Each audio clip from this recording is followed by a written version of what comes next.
May 5th, 1945, Okinawa, Japan. The Battle of Hacksaw Ridge, a 400-foot vertical cliff turned into a killing zone. American soldiers are being slaughtered. Machine gun fire, mortars, artillery. The screaming never stops. Bodies everywhere, blood soaking into the mud. The Japanese are dug into caves and bunkers at the top. Every American attack is pushed back. Dozens die. The survivors retreat down the cliff using cargo nets. But 75 wounded men are still up there, left behind. Bleeding out, dying. The sun is setting. Nobody's going back up. It's suicide. Except one man, a skinny medic from Virginia who's never fired a gun in his life.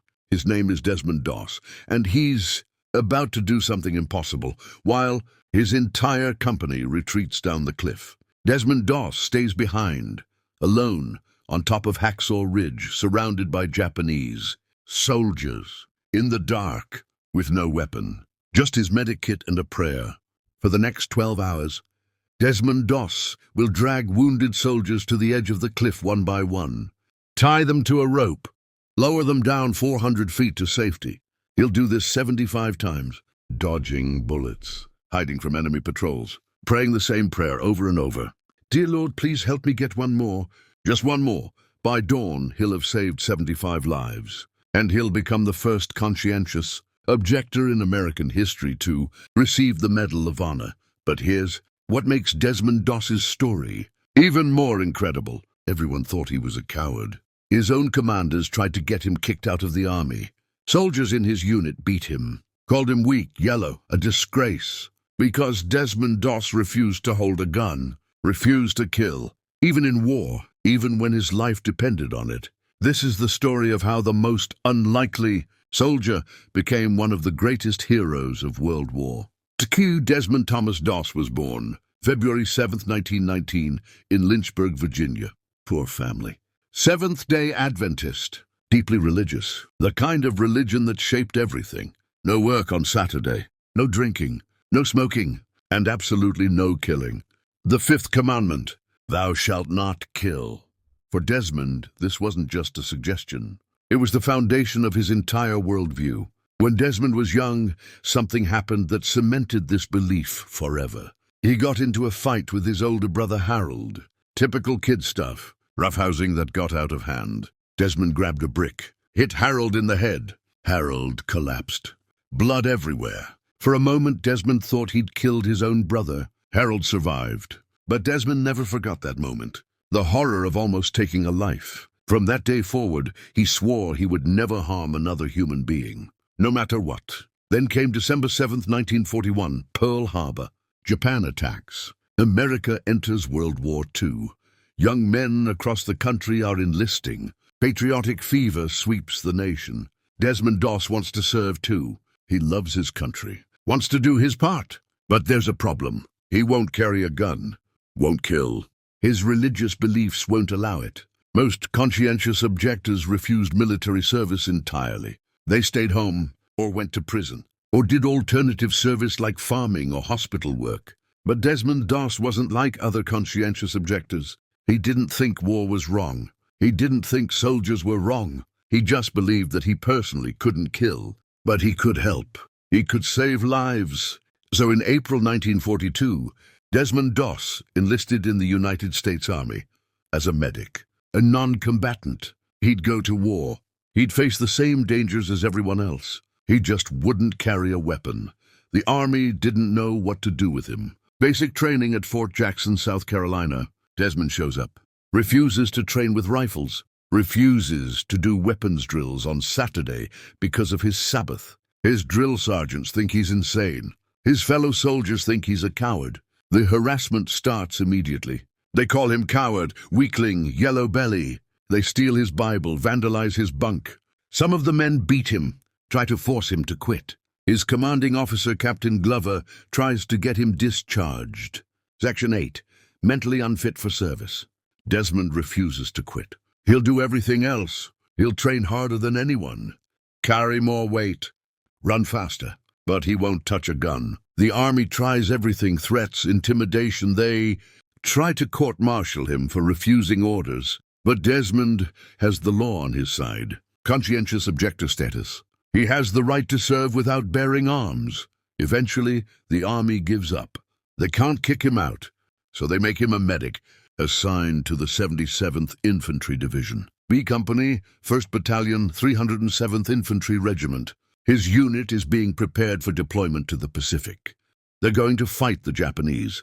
Island hopping, brutal close-quarters combat, the worst kind of fighting. And they're going in with a medic who won't defend himself. The soldiers in his unit are furious. In combat, everyone needs to pull their weight. Everyone needs to be able to fight. A medic who won't carry a gun is a liability. Someone who'll get other men killed. They don't trust him. They don't want him there. But Desmond Doss is about to prove every single one of them wrong. April 1945, the 77th Infantry Division ships out to the Pacific. Their destination, Okinawa, a small island just 340 miles from mainland Japan. The last stepping stone before invading Japan itself. The Japanese know this. They're going to defend Okinawa to the last man. The Battle of Okinawa will become the bloodiest battle of the Pacific War. Over 100,000 Japanese soldiers dug into caves, fortified positions, willing to die rather than surrender. The Americans will suffer 50,000 casualties, 12,000 dead. It will be hell on earth. And Desmond Doss will be right in the middle of it.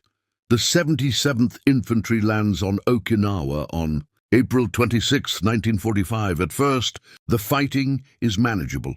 The Americans push inland, securing territory, but then they reach the Maeda Escarpment. The Japanese call it Uraso-Mura Escarpment. The Americans will call it Hacksaw Ridge. It's a 400-foot cliff, sheer vertical rock face. The Japanese are dug in at the top, bunkers, caves, machine gun nests, artillery positions, perfect defensive terrain. The only way up is cargo nets, rope ladders, climbing while being shot at. It's a killing zone. On April 29th, B Company is ordered to take Hacksaw Ridge. They climb the cargo nets, reach the top, and all hell breaks loose. The Japanese open fire from everywhere. Machine guns, mortars, grenades. The Americans are pinned down, exposed, no cover. Men are being cut down left and right, screaming, bleeding, dying, and in the middle of this chaos, Desmond Doss goes to work. While everyone else is shooting back, taking cover, trying to survive, Desmond is running through the gunfire. No weapon, just his medic bag. He's dragging wounded men to cover, treating injuries, stopping bleeding, giving morphine, saving lives. The soldiers who called him a coward are watching. This skinny medic run through bullets, like they don't exist. Completely exposed, completely vulnerable, and he doesn't stop. Every time someone yells, "Medic," Desmond runs toward the sound. Doesn't matter how heavy the fire is. Doesn't matter how dangerous. He runs toward the wounded. One soldier later said he seemed to have a charmed life. Bullets would hit all around him, and he'd never get touched. For 3 days, the battle rages. B Company takes the ridge, loses it, takes it again. The casualties are devastating. Dozens of men killed, even more wounded. And through it all, Desmond Doss keeps saving lives. The same men who beat him up in training are now praying he stays close to them. Because if they get hit, they know Doss will come for them. He always comes. Then comes May 5th, 1945, the day that will define Desmond Doss forever. May 5th, 1945, B Company launches another assault on Hacksaw Ridge. They fight their way to the top. Brutal hand-to-hand combat, grenades, bayonets, flamethrowers. They're pushing the Japanese back. But then the counterattack comes. Hundreds of Japanese soldiers. Banzai charge, screaming, charging with fixed bayonets. It's overwhelming. The American line breaks. The order comes, retreat, fall back. Get down the cliff, now. The soldiers scramble for the cargo nets, climbing down as fast as they can. Japanese bullets ripping through the air, men falling from the nets, 400 feet to the ground. But in the chaos of the retreat, wounded men are left behind. 75 American soldiers shot, bleeding, unable to move, crying for help. The company reaches the bottom of the cliff. They count heads. They're missing dozens of men. Someone says, "We have to go back." The captain shakes his head. It's suicide. We'd lose more men trying to get them. They're gone. The sun is setting. Darkness is falling. Those men on top of the ridge are as good as dead, except Desmond Doss never came down. While everyone else retreated, Desmond stayed on top of Hacksaw Ridge. He heard the wounded crying, calling for help, and he couldn't leave them. He hid in a shell crater, waited for the Japanese patrols to pass. Then he started crawling through the darkness, looking for wounded Americans. He finds the first one, a soldier with his guts torn open by shrapnel, barely conscious. Desmond drags him to the edge of the cliff. He's got rope. He ties it around the soldier's chest, makes a harness, and lowers him down. 400 feet, hand over hand, alone in the dark. The soldier reaches the bottom. The men at the base are shocked. Someone's sending wounded down. Who's still up there? Desmond doesn't stop. He crawls back out, finds another wounded man, drags him to the edge, lowers him down, then another, and another. Each time he prays the same prayer. Dear Lord, please help me get one more. Just one more. He does this all night. 12 hours, crawling through a battlefield in total darkness. Japanese soldiers are everywhere, patrolling, searching for survivors. Desmond hides, waits for them to pass, then keeps searching. He finds men with their legs blown off, men blinded, men unconscious from blood loss. He treats them as best he can, stops the bleeding, gives morphine, then drags them to the cliff edge. Some of the wounded men weigh more than he does. Desmond weighs 140 pounds. Some of the soldiers are 200 pounds, dead weight. He drags them anyway, ignores his own exhaustion, his own fear. He just focuses on the next man. One more, just one more. Several times, Japanese soldiers almost discover him. He freezes, holds his breath. They walk past. God is protecting him. He believes this absolutely. He's doing God's work, and God won't let him die until it's finished. By dawn, Desmond Doss has lowered 75 men down. Hacksaw Ridge, 75 lives saved.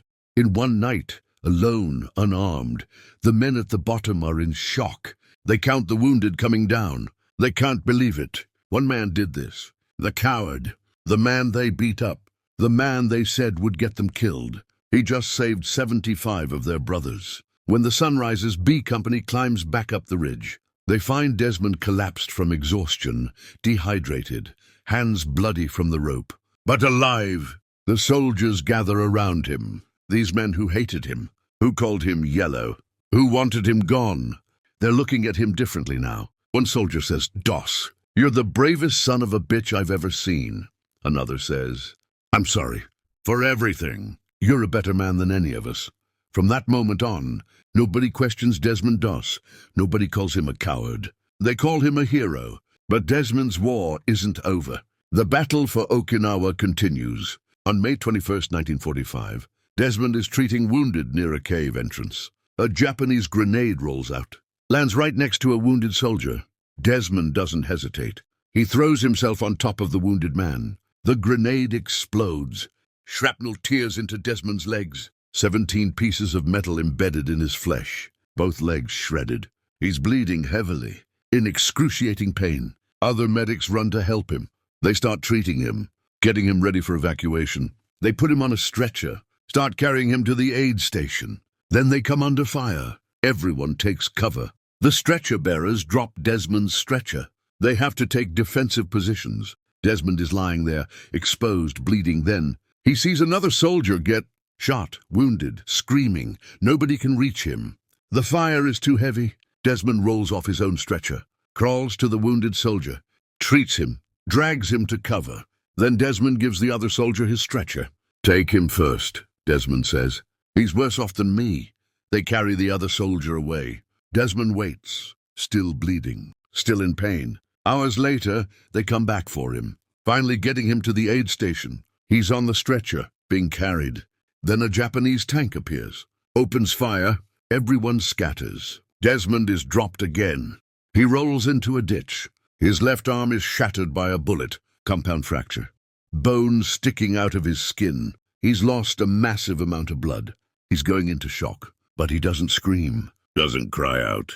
He finds a rifle stock on the ground. Not the rifle, just the wooden stock, broken off. He uses it as a splint for his shattered arm, ties it with bandages from his own kit, treating himself. Then he crawls. For 5 hours, Desmond, Doss crawls through enemy territory with shrapnel in his legs and a shattered arm, until he reaches friendly lines. Desmond Doss finally receives medical treatment. Field hospital. Then evacuated to a ship. Then to Hawaii. Then back to the United States. His war is over. He's lost too much blood. His legs are destroyed. His arm may never work properly again. The doctors aren't sure he'll walk normally. But he's alive. Against all odds, the unarmed medic survived. The worst battle of the Pacific War. And he saved more lives than anyone can count. The official number is 75 from Hacksaw Ridge alone. But throughout the entire Okinawa campaign, Desmond Doss treated and rescued over 100 wounded men, all without firing a single shot, all while living his faith even in hell.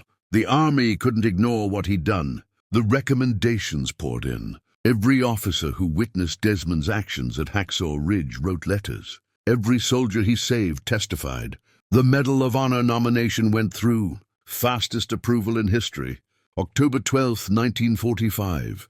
The White House President Harry Truman presents the Medal of Honor to Desmond Doss, the first conscientious objector to receive America's highest military decoration. Truman shakes his hand, looks him in the eye. "You really deserve this," Truman says. "I'm proud of you." Desmond is humble, uncomfortable with the attention. He didn't do it for medals. He did it because it was right. Because those were his brothers. Because God put him there to save lives, not take them. The citation reads, "He was a company aid man when the 1st Battalion assaulted a jagged escarpment 400 feet high. As our troops gained the summit, a heavy concentration of artillery, mortar and machine gun fire crashed into them, inflicting approximately 75 casualties and driving the others back. Private First Class Doss refused to seek cover and remained in the fire-swept area with the many stricken, carrying them one by one to the edge of the escarpment and there lowering them on a rope-supported litter down the face of a cliff to friendly hands. Desmond Doss returns home to Virginia. He marries his sweetheart, Dorothy Schutter. They'd gotten engaged before he deployed. She waited for him through the entire war. They buy a small farm, try to build a normal life, but Desmond's body is broken. The shrapnel wounds never fully heal. His arm doesn't work right. He develops tuberculosis from the war, loses a lung and 5 ribs. He's in constant pain for the rest of his life, but he never complains, never asks for pity. He lives quietly, raises a son, goes to church every Saturday, works his farm as much as his body allows. For decades, almost nobody knows who he is. The Medal of Honor recipient living in rural Virginia. The hero who saved 75 lives. In 2004, a filmmaker named Terry Benedict started working on a documentary about Desmond Doss. The documentary, The Conscientious Objector, brought Desmond's story back into the public eye. People were amazed. How had they never heard of this man? Then in 2016, director Mel Gibson made Hacksaw Ridge, a feature film starring Andrew Garfield as Desmond Doss. The movie was a massive success. It showed the world what Desmond did. Millions of people learned about the medic who wouldn't carry a gun but saved 75 lives in one night. The movie was nominated for 6 Academy Awards. It won 2. Veterans who served with Desmond said the movie actually toned down how heroic he really was.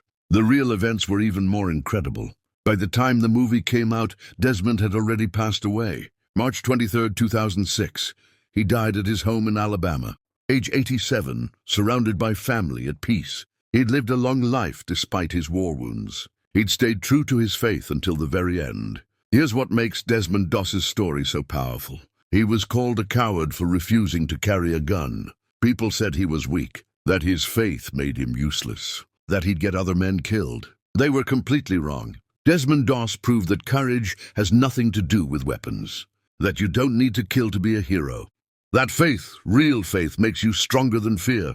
He went into the worst hell imaginable, faced death every single day, and he never compromised his beliefs, not once. When everyone else was running away from danger, Desmond ran toward it. When everyone else retreated, he stayed. When he was wounded and dying, he gave his stretcher to someone else. This is what real courage looks like.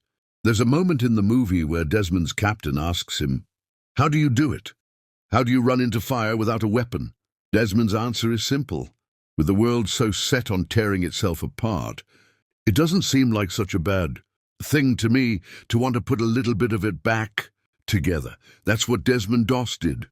In a war designed to destroy, he chose to save. In a world full of violence, he chose peace. In hell, he chose to be an angel. And he saved 75 men who would have died without him. Those 75 men went home, had families, children, grandchildren. Thousands of people are alive today because Desmond Doss refused to kill but never refused to serve. The conscientious objector who became one of the greatest heroes America has ever produced. The man who proved that the strongest weapon isn't a gun.